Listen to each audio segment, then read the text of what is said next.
Un sincronismo los unió, una misma pasión los mantiene juntos y una mente abierta los ha llevado a una vida llena de oportunidades en el hermoso mundo del caballo. Tras bendiciones y retos, Mercedes Casas Novas y Freddy Cáceres han formado un criadero de paso fino, trocha y trote y galope, con el cual han obtenido muchos éxitos locales, nacionales y mundiales. Pero no solo han formado caballos en este trayecto juntos, sino que también han ayudado a formar jóvenes entrenadores al brindarles su confianza y sus consejos para guiarlos en su crecimiento laboral. Tener una mente abierta los ha llevado a desempeñar un papel importante en el progreso de los caballos diagonales en pistas estadounidenses y puertorriqueñas. Perfiles del Paso Fino les comparten la historia de María Bonita. Doña Mercedes, don Freddy, bienvenidos a Perfiles del Paso Fino. Buenas Buenas tardes. tardes. Muchas gracias por participar.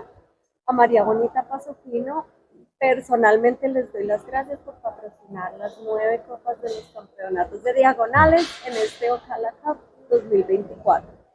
De verdad que ha sido... Con mucho gusto. Gracias, como les he explicado, ha sido un camino muy largo para que en Estados Unidos los diagonales tengan un reconocimiento. Y ahí vamos.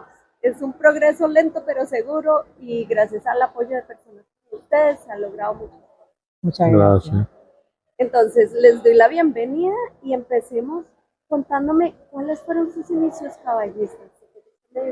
Bueno, sí, perdona. Para mí desde pequeña siempre me han gustado los caballos, no importaba si fueran finos, si fueran de pasear. El caballo para mí es mi pasión.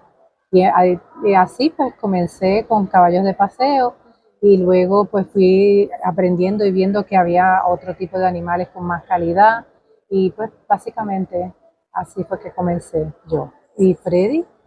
Sí, yo de pequeño, cuando yo era pequeño, las películas que se veían en televisión, en los cines, eran de vaqueros. Y entonces todo era con caballos. Y los indios tenían caballos, los vaqueros tenían caballos. Y a mí siempre pues, eso me llamó mucho la atención. Y cuando fui creciendo, tuve la oportunidad de que mis padres compraron una finca pequeña en Puerto Rico. Y ahí tuve el primer contacto con los caballos de pasos criollos de Puerto Rico. Aprendí a montar y aprendí muchas cosas de la comodidad del animal, del temperamento, los tamaños y todo eso, y se quedó conmigo toda mi vida. Mayormente yo he estado criando caballos de paso fino, pero a mi esposa siempre le han gustado los caballos diagonales y ahora en los últimos años hemos empezado a criar caballos diagonales y mi esposa ha estado mayormente envuelta y a cargo de esa parte de la crianza. Qué bueno, entonces hablemos de diagonales. ¿Cómo? Emocionante para mí aquí. ¿Cuándo los conoció? ¿Cómo fue que nació ese interés? Bueno, yo creo que comenzó cuando en Puerto Rico hay una persona muy allegada a nosotros que se llama Melba Figueroa, que ella comenzó a traer de Colombia trotones galoperos. No me acuerdo cuál era el nombre del caballo, a lo mejor tú recuerdas, Freddy.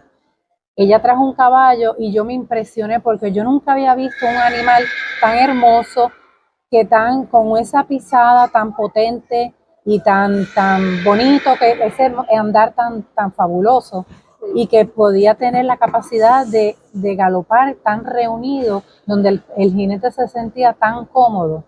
Y yo quería eso, yo siempre soñé con tener eso, pero en un momento donde en Puerto Rico solamente se criaban caballos de paso fino y nadie conocía, y eran muy pocas las personas que conocían el caballo trotón galopero. Es el trotón galopero. La trocha, yo después, más tarde, fue que la conocí. Sí. Bueno, ¿cuándo conoció la trocha? La trocha yo la conocí estando acá en Estados Unidos, que hablaban de la trocha y yo decía, ¿y qué es eso? ¿Qué es la trocha? Y entonces personas allegadas a nosotros dentro de los caballos me enseñaron videos y yo dije, ay, yo quiero aprender, yo quiero verlos. Yo nunca los había visto en persona y los vi en video, comencé a verlos en video. Y yo dije, yo quiero algún día ver cómo es eso porque eran fantásticos. Y empecé a ver los campeonatos por video en YouTube y eso. Pero así fue que empecé con lo de la trocha. Y la trocha y galope lo conocí por primera vez cuando fui a Medellín, que la primera impresión mía cuando yo entré a un estadio con trochadores galoperos, lo duro que marchan esos animales, la pisada, la tierra temblaba. Yo decía, Dios mío, pero qué impresionante, qué potencia tenían esos caballos trochadores galoperos, con esa velocidad, y de repente hacían el 14, 14, 14 con suavidad. Era impresionante, sí. Es verdad. Y mire que el caballo de paso fino es hermoso, ¿cierto? Esa sincronización que tiene que haber para el paso lateral en 4 tiempos, esa nitidez, pero el diagonal tiene en particular, todo el mundo resalta mucho esa energía, y un buen paso fino es muy enérgico, pero como que la trocha y el trote tiene como más majestuosidad, esa es la palabra. Pero la potencia, que me encantó su palabra, de un trochador, es único. Y es único. como lo que uno dice, siento ese poder. Sí, como un tren, pero al mismo tiempo como una suavidad. Con serenidad, digo yo. Yo cuando estoy montando el mío siento esa fuerza, pero al mismo tiempo esa confianza. Exacto. De que el caballo no es explosivo, no es como que uno siente que pierde el control, sino es una energía, pura energía. Sí. Pura energía, sí, señora. Y entonces, dígame, en la crianza, ¿ustedes qué empezaron a hacer? Cuando fuimos una vez a Estados Unidos, vinimos acá, estamos ahora mismo en Ocala, vinimos a Ocala a visitar a la familia de los Suárez. Freddy tenía caballos de paso fino, y Freddy me dijo que había visto una yegua que usaba Jorge, que era trotona, canaria, color canario, pero era fabulosa, grande, hermosa y muy de silla. Y él le preguntó a Jorge, él la usaba de pony, o sea, ajá. Y entonces él le dijo que si yo la podía montar, y entonces terminó en que me la compró. Y no sabíamos que estaba preñada, ¿verdad, Freddy? Estaba preñada de un caballo fino, que se llamaba el caballo contratista. Y el caballo, la yegua, se la compra y se la lleva para Puerto Rico, y la cría que le nació fue una potranca, y la potranca yo la disfruté muchísimo. Y yo diría que en aquella época pues no conocía la trocha, yo creo que era una trochadora, pero una trochadora no tan potente, porque era un caballo fino mezclado con un trotón. Sí. Pero sí, esa fue el primer animal. En Puerto Rico no se conocía mucho el andar diagonal, y si lo había muy pocas personas. ¿Hoy en día cuántos diagonales tienen ustedes? Yo creo que tenemos alrededor de como una docena. Una docena de animales, sí. ¿Repartidos entre Puerto Rico y acá? Acá todos. En un principio los teníamos en Puerto Rico, pero debido a las circunstancias que habían en Puerto Rico, decidimos traerlos para acá. Acá había más oportunidad de que los animales se desarrollaran mejor, además que aquí hay montadores para diagonales. El aprendizaje es algo como que no alcanza la velocidad del crecimiento ahorita. Entonces les iba a preguntar cómo hacen, o usted me estaba hablando hace un ratito de un entrenador que tuvieron que les empezó. Sí, bueno, en Colombia, en Puerto Rico el entrenador era colombiano, y él era el que cuidaba a mis caballos en Palmas del Mar, y él me enseñó muchas cosas, porque yo siempre fui ávida a aprender, porque yo quería, a todo, ¿por qué? Mi pregunta era, ¿por qué? ¿Para qué es esto? ¿Y por qué? ¿A qué sirve? Y los tipos de bocado, los bocados que se usaban, y por qué, cuál era el propósito, y así uno va aprendiendo tanto en finos como en diagonales, pero yo tenía más finos. En aquel entonces diagonales yo tenía 2, en Puerto Rico 2 o 3. En Estados Unidos, ¿dónde tienen sus caballos diagonales? Bueno, ahora mismo está en casa de Jaime Suárez. Sí. ¿Y los entrena? Los entrena Elvin Santana. Entonces, sí. Hábleme un poquito de algunos de los caballos diagonales que han tenido aquí en competencia. De los trotones galoperos tenemos primero a Cónsul de favorito, que ese es el caballo mayor que tengo, trotón galopero. Tengo a Picasso de Lola, que es un trotón galopero, hijo de Lola ayúdame. No era que se llamaba, Dios mío, Trascendente. En Trascendente de la Mundial. Invicto, ese trochador originalmente se lo compramos a David Castro, y pues ese es nuestro padrote trochador. Sí. Y fue campeón mundial hace Sí. 2 mundiales Bueno, fue atrás, hace 2 mundiales atrás en acá en Estados Miami. Unidos, en Trocha. Sí, sí. ¿Qué les gustaría ver en las competencias? Ya que estamos hablando de otros países, de otros escenarios. Lo primero es que estamos muy agradecidos con los organizadores de esta feria, de Sí. Localaco, porque nos han apoyado y hemos disfrutado mucho porque es la primera feria donde se han tenido las diferentes edades y los diferentes sexos, Sí. donde los animales jóvenes no tienen que competir con los animales adultos y donde los adultos compiten con los adultos, los intermedios con los intermedios de edad y los jóvenes con los jóvenes. Eso yo he visto en esta feria más animales competir diagonales de lo que había visto en otras ferias anteriores. Y he visto Más caritas felices. sí, Ay, total. Más caritas felices. sí, porque y hemos podido apreciar los animales mejores, porque especialmente la clase de los adultos la pude apreciar mejor porque estaban las yeguas adultas nada más. Y entonces ya esos son animales de más madurez, con más arreglo y más disciplina. Y cuando entran todos los animales de todas las edades juntos, no es justo y no es fácil para el que lo ve de afuera, el espectador, poder valorarlo, porque va a haber unos animales mucho más adelantados en el entrenamiento y unos más jóvenes. Así que yo espero que esto que se ha hecho en esta feria se riegue a la voz de lo que pasó y que los que vinieron se sienten satisfechos y que la asociación nos siga apoyando en futuras competencias para seguir manteniendo estas clases abiertas y, como estábamos hablando ahorita, que ojalá poco a poco se pueda traer lo del reglamento de Confepaso para que se juzguen igual. Ahora que yo estoy levantando un criaderito pequeño, modesto, pero que esos animalitos jóvenes tengan justicia cuando vayan a salir a las pistas, que no compitieran con los adultos, porque era injusto, porque los adultos tienen ventaja por encima. Y hay que analizar al animal en el proceso, en su edad, a su edad, lo que debería de representar. Y es como nos educan a nosotros de qué es lo que es un fino y qué es lo que es el... Y en un escenario como en el que estamos, que es el World Equestrian Center, ahorita estamos en la Arena 5, que está un poco apartada, pero cuando estamos en el centro, que entra gente de otros eventos, de otras disciplinas que están aprendiendo. Claro. Eso es la explicación, es una lucha también muy grande por el factor del tiempo, Sí. pero el valor que tiene, pienso yo, que es mayor el beneficio que el costo del tiempo.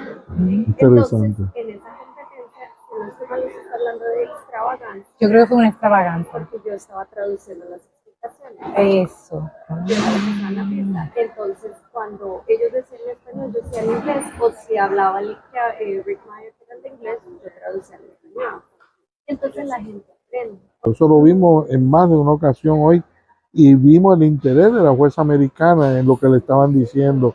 Eso me pareció muy bonito y muy bueno. Ojalá y siempre hubiera ese tipo de actitud tan positiva. Eso ayudaría mucho. Agradecemos mucho a esa jueza. Estamos hablando de Robin Ratliff. Sí. En el momento que nos reunimos como junta a escoger a los jueces, era algo muy particular. Que fuera gente abierta a las tres modalidades, porque estábamos haciendo eso. Qué interesante. Para todo, para fino, para las 4 modalidades.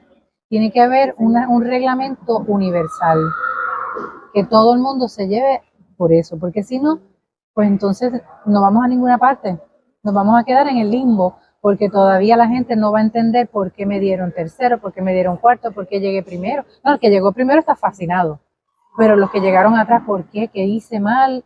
Pues aprenden, pues tengo que arreglar esto, tengo que trabajar en esto otro. Ya vamos a hablar de paso fino entonces. Sí, vamos, Freddy. Muy bien, muy bien. Cuénteme algunos caballos que han puesto en alto el nombre de María Bonita. Te agradezco la pregunta. Llevamos alrededor de 38 años en el gremio y hemos, con la ayuda de Dios, hemos podido captar aproximadamente 6 generaciones de caballos. Y empezamos con la ayuda de uno de mis mejores amigos en Puerto Rico, que en paz descanse, su nombre era Freddy Ramírez. A Freddy Ramírez, que Dios lo tenga en la gloria, yo le debo muchísimo porque él venía de una familia caballista de mucho tiempo. Su mamá y su papá eran caballistas y habían castado caballos ellos ya por otras, digamos, otras 4 a 6 generaciones. Y yo me sumé al proyecto de ellos y empecé con mi semilla, eran los animales de ellos, que eran animales puros puertorriqueños. Y entonces, en el momento que yo entré, estaban entrando los animales colombianos, los caballos colombianos, a Puerto Rico. Y ahí fue el momento que yo entré y ahí fue que empezamos. Pero animales que usted dice a mí todo, el criador le gustan todos los animales. Es como el pastor que cuida todas las ovejas. Uno le gustan los buenos, los malos, los regulares. Y pues como es la vida, los buenos son los más poquitos. La mayoría son los que son regulares o promedio. Pero así hemos tenido la dicha de castar una campeona mundial de paso fino, una gran campeona mundial que se llamaba Galana de Tormento. Una hija de Tormento ganó la mundial del 2013 y en el 2011 fue primera finalista de la mundial detrás de dos yeguas que se llamaban la Castigadora y la Aurora, que la Castigadora fue campeona mundial y la Aurora campeona reservada. Eh, También pudimos, ahora tenemos la dicha que un potro o un caballo sobrino de Galana, de la misma línea, que se llama Barba Negra de Arcoíris. Barba Negra ha sido gran campeón nacional de los Estados Unidos los últimos 2 años corridos. Y el papá de Barba Negra, hermano de madre de Galana de Tormento, se llamaba Arcoíris de Capuchino. Y Arcoíris de Capuchino fue campeón reservado nacional de los Estados Unidos en su momento y ganó todas las ferias importantes, Extravaganza, Spectrum, en su tiempo. Esos son 3 de los animalitos que hemos podido captar en estos 38 años. Gracias a Dios hemos podido captar un número de potrancas que se convirtieron en yeguas importantes que nos han ayudado en el criadero, pero más o menos esa línea viene de la línea que le menciono de mi amigo. Era una línea de caballos puros puertorriqueños y yo por casualidades de la vida tuve la oportunidad de mezclar esa línea con el caballo clásico de plebeyo hace muchos años atrás, y ese cruce de colombiano con puertorriqueño me dio una potranca que se llamaba Muñequita del Clásico. Muñequita del Clásico era media sangre y es la mamá de Arcoíris, la mamá de Galana y es la abuela de Barba Negra, pero a su vez Jimmy Espino, el montador puertorriqueño, me pidió hace muchos años prestado el caballo Arcoíris y se lo puso a esa yegua que yo le mencioné, Aurora, que fue campeona reservada mundial, y le dio una potranca, hija de mi caballo Arcoíris con Aurora, y esa es la mamá del caballo Poseidón. Así que el caballo Poseidón viene también en cierta medida de la raza de estos cruces de caballos míos, y da la casualidad que Poseidón y Barba Negra tienen el mismo cruce invertido, porque cruzan al caballo Arcoíris.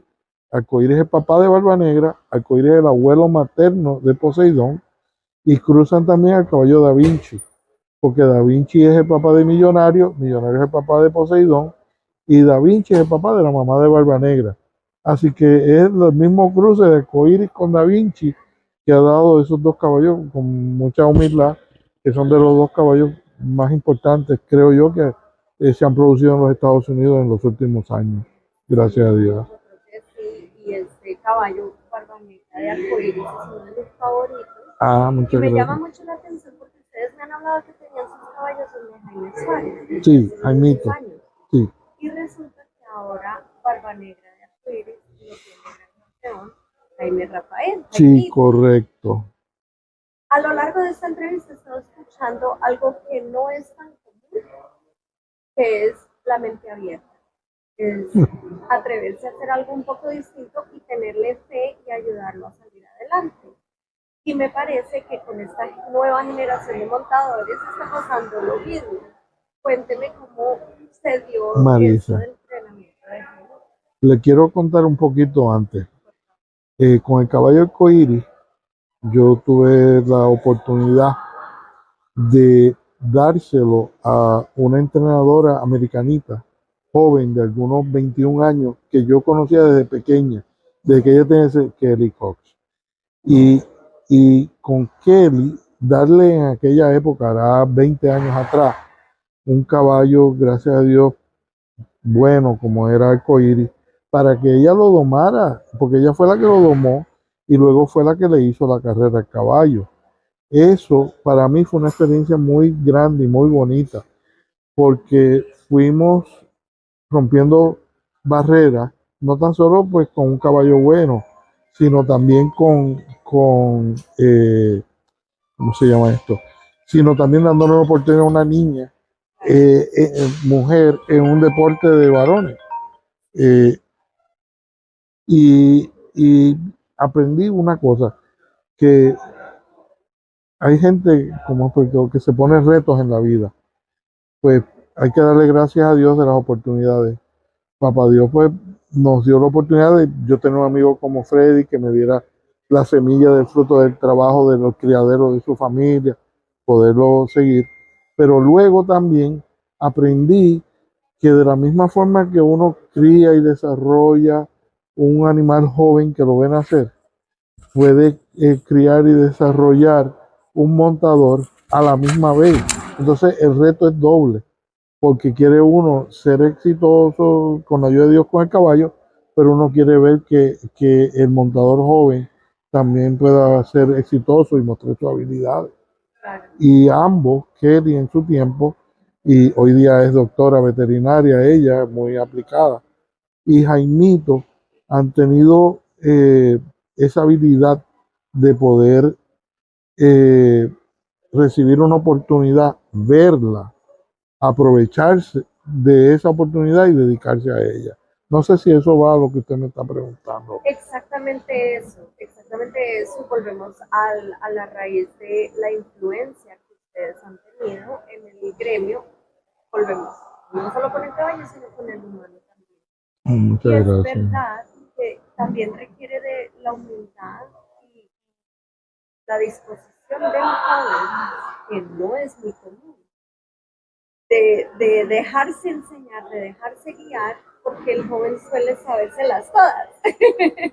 Entonces en esto hay que crecer con el caballo, hay que aprender con el caballo. Fíjese, me pone a pensar porque eh, le- eso que usted está diciendo es una cualidad muy importante. Eh, eh, sí hay jóvenes que quieren progresar y sí hay jóvenes que son serios, que tienen ética de trabajo. Y ahora que usted dice la humildad, pero hay una combinación que he notado reciente en mi vida, porque ahora es que yo tengo pues la edad, mi edad, que una persona joven necesita de una persona mayor que tenga experiencia. ¿Qué creen ustedes que los ha llevado al éxito que han encontrado en el mundo del caballo? Yo diría que la perseverancia y la esperanza de que hay que darle tiempo al tiempo, y no quitarse, y tener paciencia y esperar. Wow. Fíjese, eh, esas preguntas que está haciendo usted es muy hábil y muy capacitada con sus preguntas, ¿no? Gracias. Sí, porque me pone, eso que me dijo ahora mismo, me puso a pensar porque uno vive las cosas y a veces alguien que viene de afuera puede verlas y uno mismo no darse cuenta. No sé si me entiende, Claro. pero a lo mejor uno la está pensando y la ve, pero como es uno mismo que está dentro, no la ve. Eh,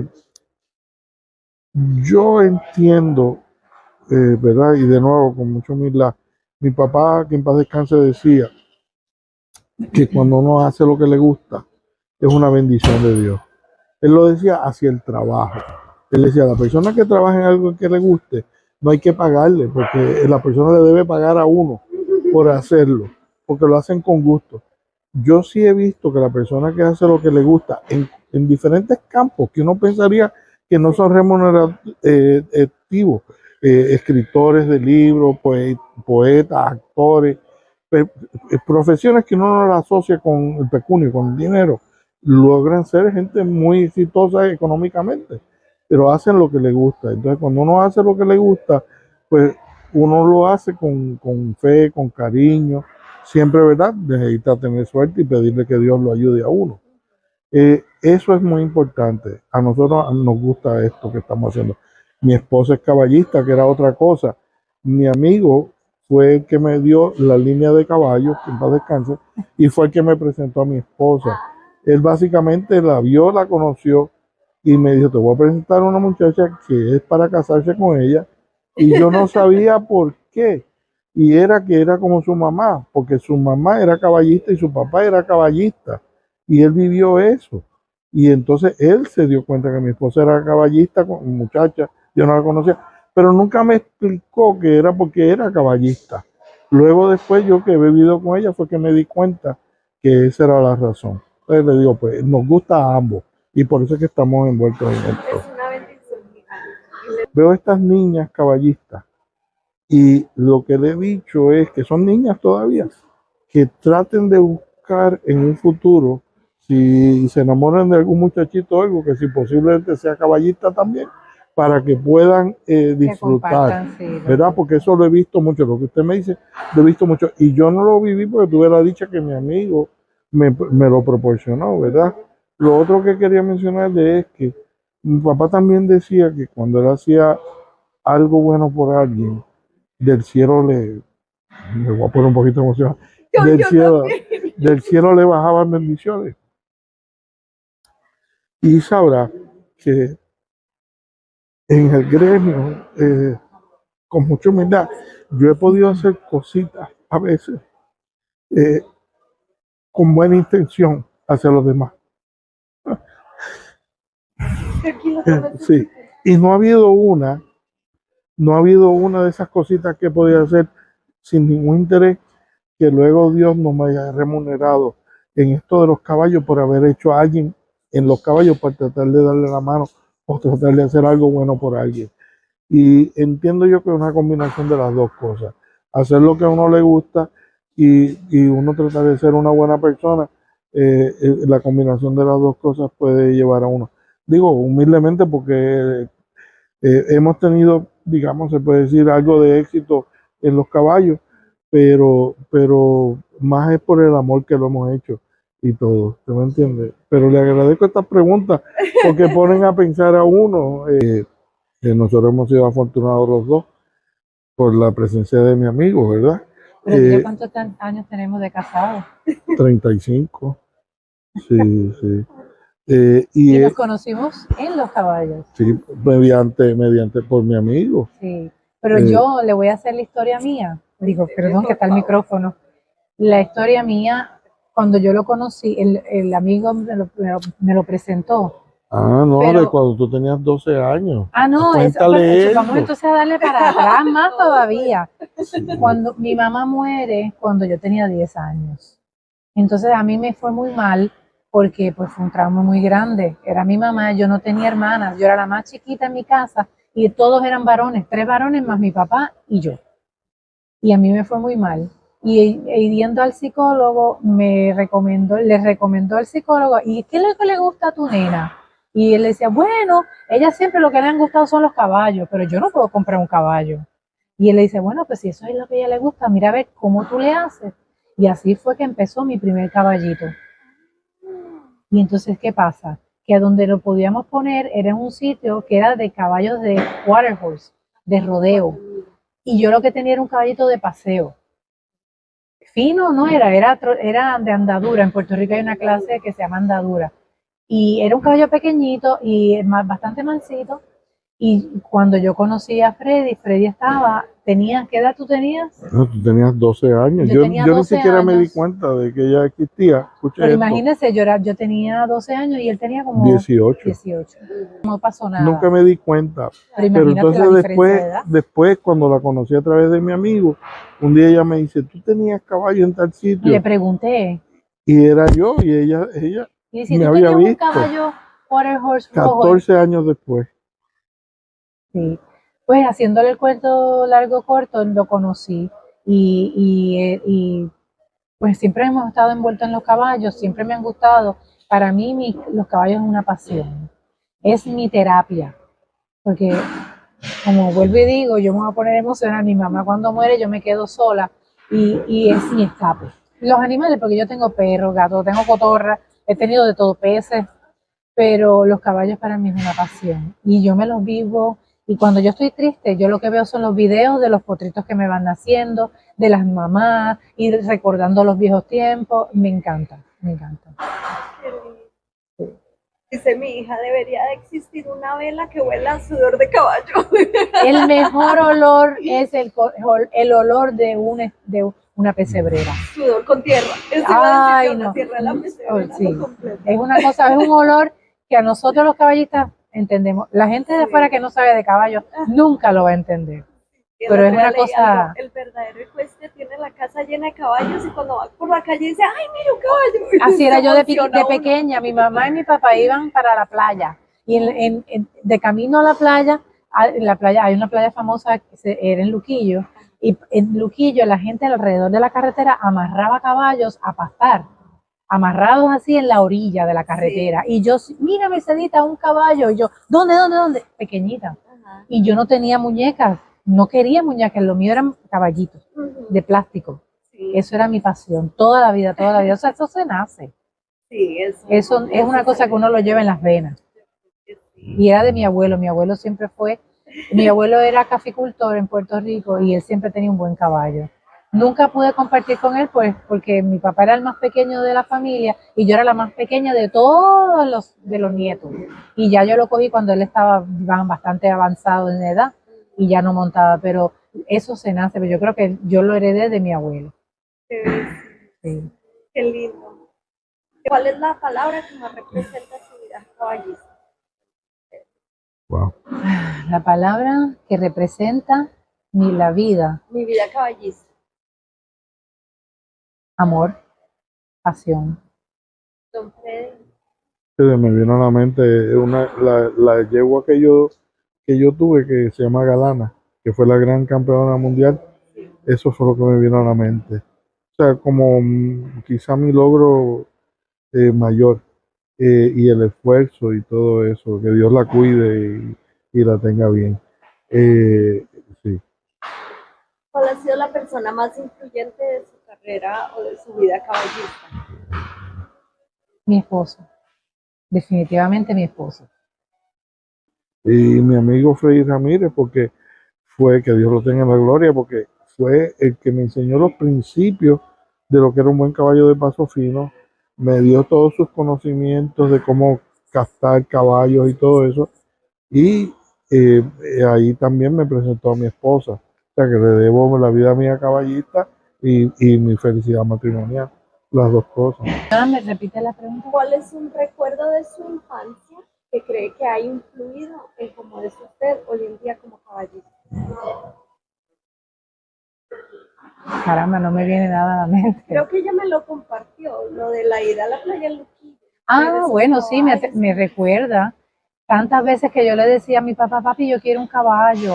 Ay, pero Mercedita, vivíamos en un apartamento. ¿Dónde vamos a meter el caballo? Yo decía, en el cuarto de los mapos.